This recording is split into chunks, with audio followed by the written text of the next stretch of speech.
बातमी येते थेट मुंबईमधून।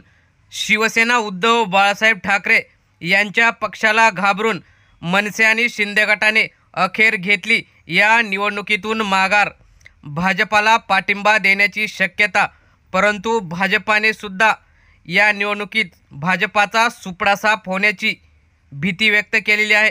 नेमकं झालंय काय आणि ती कोणती निवडणूक आहे ते आपण बघूया।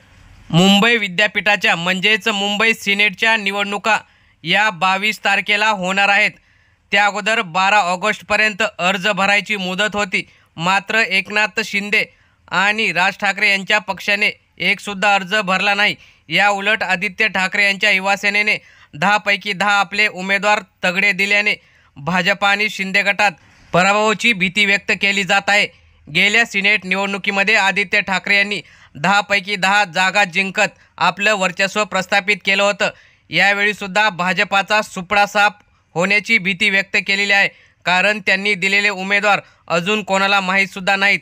या उलट आदित्य ठाकरे यांच्या युवासेनेने सिनेटची तयारी गेल्या 2 वर्षापासूनच सुरू केलेली आहे।